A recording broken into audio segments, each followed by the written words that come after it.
I'm your host, comedian and actor Gil Fajardo. And here I have next to me and the most beautiful honorary consul from Sierra Leone, Isatu Timbo. And Isatu Timbo, she is from West Africa. And here, welcome to the show. How are you doing? Thank you so much, very much. I am doing okay. Thank you. Oh, it's lovely to have you on the show. Just tell me what you do and what's going on. Actually, I am, by profession, I'm a registered nurse. Okay. And I'm a Goodwill Ambassador for Sierra Leone. Right. And now I'm the Honorary Consul for Los Angeles County. Wow. And tell me, how did you get started? Where did you grow up at? How did this all start? Actually, I grew up in a little town called Rokulan from Sierra Leone, West Africa, Bongole district. Right. And I grew up with 4 brothers and 3 sisters. And it was very difficult when I was growing up. Oh. I lost my mom when I was 12, and I was my dad did not really, have anything to take care of all of us. Right. So we are 8 in general, and from there they keep bouncing me from one family member's house to another. How old were you when you went through that? About maybe 11, 12, up to 13, 14 years of age, up to 15 actually. And it was very difficult, so I struggled, but the good thing with me, I was very smart at school. Yes. I was always in the first 3, and I take my school very, very seriously. And finally, my brother brought me to the United States, Jibril, my elder brother. So I started as a waitress. I started as cleaning the tables, the chairs, cleaning offices and all that. So finally I said, you know what? I was watching TV one day and I saw they advertising a school for medical assistant. So I said, I would like to be a nurse since I was a little girl, So from there now is history. I become a registered nurse. I got my bachelor degree. It wasn't easy. I was a single mother for almost 7 years, and I was pregnant, I was going to school, I was working at night, and my brother is always on my side.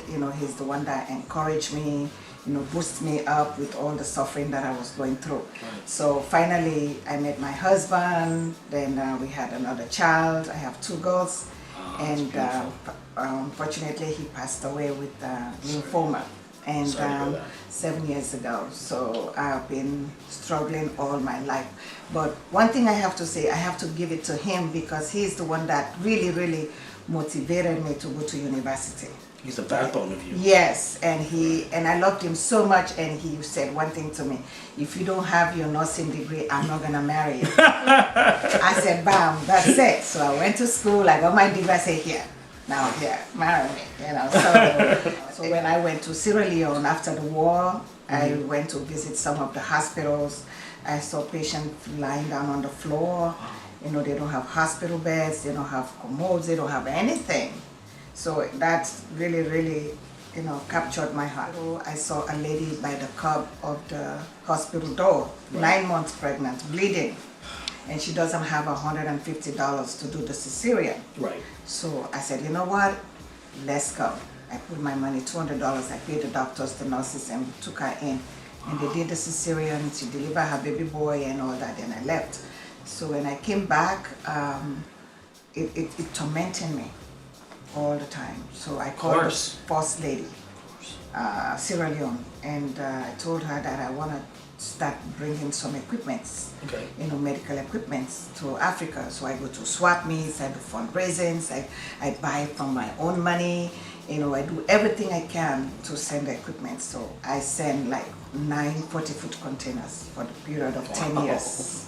And most of the hospitals now, they have beds. See, I like the passion in you because you had a goal. When you saw that, there was a calling that tugged on your heart, and you went forward 100%. Didn't matter where it was at, but you wanted to help them. I don't want anyone to suffer the way I went through. Wow. Really, I really don't. And from there, the Ebola crisis came in. Oh, yes. And most of my friends that I went to school with, they left. The Ebola took their lives. So my dream now is for me to be able to go and empower those widows and help those widows to get homes, to get food, to get education, to get training, to empower themselves to say, oh, my husband passed away, but still I can be able to take care of my children. That's why I'm here today, to appeal to all these people, United States especially, Yes. the people that are so good in this country. I want them to look at me. I'm pleading with you, whoever is watching this video today, we need to save those girls, those widows, those women, so that they don't have to die in poverty. They don't have to die with HIV. They don't have to die with diseases. So on social media. On social media. So we can find it. It's Honorary Consul SierraLeone.com, .sl.com. Okay. Or you can get me on my Facebook page. Okay. And you can get me Isatu Timbo Wakeli. And my email address is honoraryconsul@sierraleone.com, and my website address is sierraleonehonoraryconsul-la.com. And for everybody else to hear your story, I mean, it's a powerful thing, and from nothing to struggle to even to get to as far as how far she has gone, that is truly a miracle and a blessing. So thank you so much. Thank you. I appreciate everything that you do. Thank And you. please do not give up, because now you have me as a supporter as well. Yes, thank you so much. It's I a pleasure, appreciate it. absolutely. Thank you. Thank you, Thank you so darling. much. You're welcome.